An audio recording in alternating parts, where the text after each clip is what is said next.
What is your approach to negotiating offers and ensuring I get the best possible price for my home? Okay, so that's another good question. And I mentioned it a little bit earlier, but it can be a tricky time, right? Because we're looking at pieces of paper with numbers. The inclination is to go, oh, this one has the highest price, let's just take it. Who cares about everything else? But it's very important to know all of the other terms, the dates, the financing, the agent, you know, all the lender, all of these things, because what we care about, added contingencies to it. it's what's the best offer that is the most likely to close. That's the thing that I think people miss, is like, we need to go with the offer that has the highest likelihood of closing at the end of the day.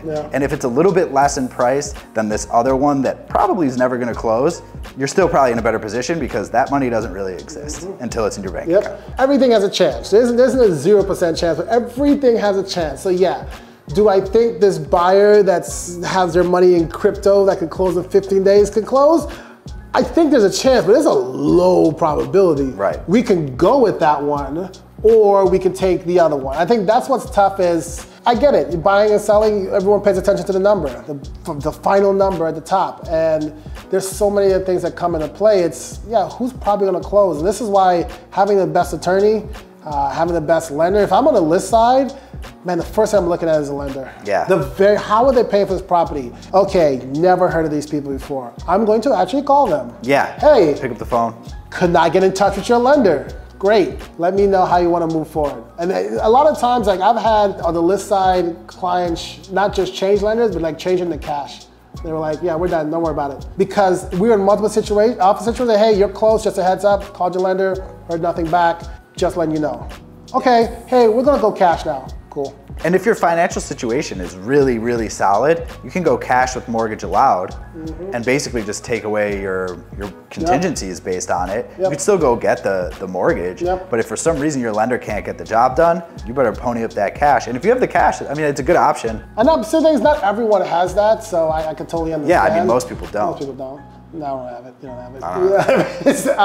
But when it comes to like, honestly, when it comes to getting the best offer for your property, that's spot on what you said. It's who's gonna have the highest likelihood of closing. It's not just the number, because sometimes people want rent backs, they want a specific closing date, they want higher earnest monies. Like, appraisal's a huge thing now. Appraisal's a huge thing now. Like, yes, this person gave you 90K over, but they're not willing to match your appraisal. Right. Will they close on it if the lender says, actually, you know what, it's worth 70K less than what you're buying They're gonna take it for 70K less, and they're gonna fight you on it because you're gonna be 2 weeks from closing, and you're gonna be like, dang it.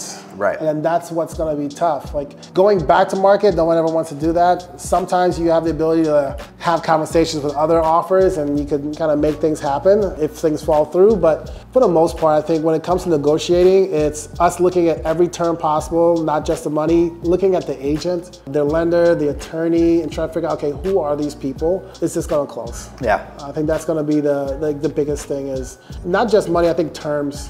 I think terms, yeah, of course. Money's important. I feel like terms are so important. Yeah. Home sale contingencies, not going as is in multiple offer situations, not doing appraisal gaps. Like, man, I don't care they're giving us like 30K more. Like, all these terms, like, yeah. It makes it tough. Well, how many times do you see things coming back to the market after being in multiple offer situations where, yeah, those people just wanted to win. So they put whatever number won them the multiple offer situation, then they actually get it and they're like, ooh. Yep. Oh. Yep. The amount of time I've gotten calls from agents like, hey, how you doing? Good. So you showed our property the other day and it's under contract, but we're having some issues. Where's your client at? Like, I get those calls all the time. I wait for those calls now because I've had clients losing multiple offers and I'm like, please God, just call me back. Let me know so I can give my clients some good news and we can celebrate a little bit. Yeah. So those are the questions ChatGPT wants you to ask when you're buying and selling real estate. Tell us what you think in the comments.